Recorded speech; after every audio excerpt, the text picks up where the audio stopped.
欢迎来到新闻和活动频道，请订阅和分享已更新有关当今最着名明星的最新信息。王一博发烧39摄氏度夺亚军，网友比冠军更动人的是这份倔强。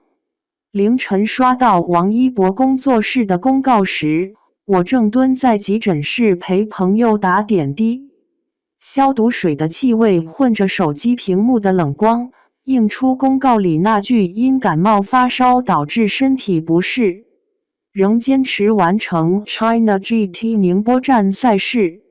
朋友突然指着屏幕说：“你看他赛车服上的雨水，像不像去年我们团建时，你发烧39摄氏度还坚持做方案的样子？”我愣住，突然意识到，那些被我们称作敬业的瞬间，本质上都是对热爱的极致追逐。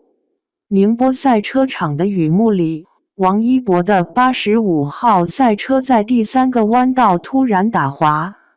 据现场解说员回忆，当时积水深度超过预期，他的赛车尾部2次甩尾，却在失控的瞬间完成救车这个动作，让我想起头文字 D 里拓海的排水道过弯，却比电影更触目惊心。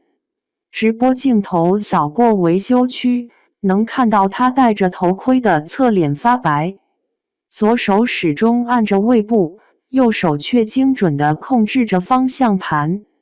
赛后的医疗室视频流出，他靠在白色塑料椅上，护士给他量体温时，他还在看手机里的赛道回放。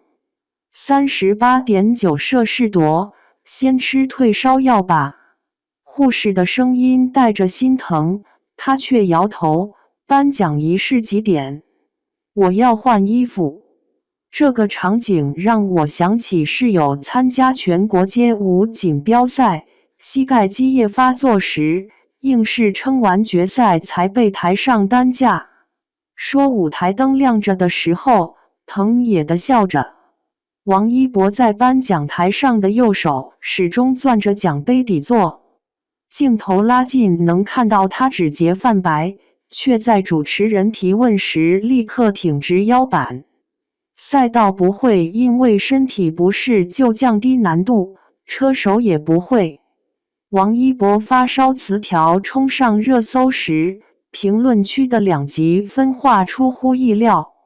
营销号翻出他2023年被造谣嫖娼时的旧闻，暗示带病营销，却被粉丝用工作室实时更新的医疗记录打脸那些盖着医院公章的诊断书，写着急性上呼吸道感染，体温38.7摄氏度，像极了他每次被黑时甩出的王炸证据。更值得注意的是，这次粉丝的反应从疯狂控评变成了理性护犊子。有粉丝在超话发帖：“我们喜欢的是那个在赛道上全力以赴的赛车手，不是永远不会生病的机器人。”这种转变让人想起2021年他摔车后粉丝的留言：“你可以不赢，但必须安全。”偶像与粉丝的关系正在从完美崇拜走向真实陪伴。翻看王一博的成长轨迹，会发现他总在挑战身体极限。13岁独自赴韩练习，膝盖积水打封闭真跳舞感，腰伤未愈拍摄维和防暴队的爆破戏。这次发烧参赛，不过是他自我加压的又一次印证。但镜头捕捉到的细节透露了不同。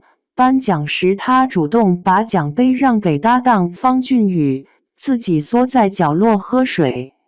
侯杰因为咳嗽剧烈起伏，那个曾经在舞台上眼神犀利的酷盖，开始允许自己展现脆弱。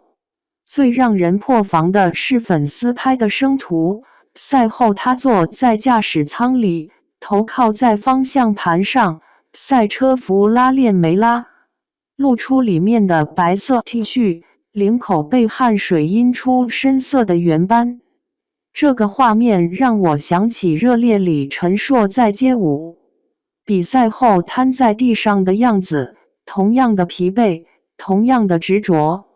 他曾说赛车和街舞很像，都是用身体和灵魂对话。如今这场发烧，不过是对话中一次激烈的震颤。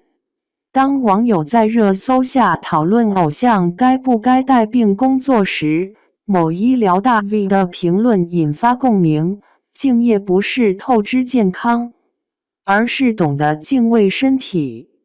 但粉丝的逻辑更朴素，他选择坚持，我们选择心疼，这是我们之间的默契。这种默契，在王一博为医护粉丝煮卤粉的往事里早已埋下伏笔。他用真实的关怀，换来了粉丝真实的牵挂。在长沙某粉丝群里，有护士分享自己抗疫期间收到王一博的加油视频，当时累到崩溃。看到他说等你平安归来，突然就有了动力。如今他发烧参赛，这些粉丝反过来在超话留言。这次换我们对你说注意休息。偶像与粉丝的情感流动，从来不是单向的仰望，而是彼此照亮的过程。王一博的发烧事件，暴露出偶像工业里的核心矛盾。公众既需要完美榜样来对抗现实焦虑，又渴望看到真实人性来确认情感共鸣。这种矛盾在他身上体现得尤为明显。作为顶流，他必须维持商业价值所需的全能形象；作为赛车手，他又不得不面对身体的脆弱。而这次的不完美，恰好打破了这种二元对立。他用颤抖的双手证明，热爱可以超越身体极限，但不该成为道德绑架的工具。粉丝在评论区写的"你不是超人，是我们的超人"，道破了当代偶像崇拜的本质。人们追逐的从来不是无瑕的神明，而是那个在泥泞中依然奋力奔跑的身影。王一博的发烧，让偶像回归为人，也让热爱回归为纯粹的情感连接。就像他赛车服上的85号，不是冰冷的数字，而是一个年轻人用热血写下的生命诗篇。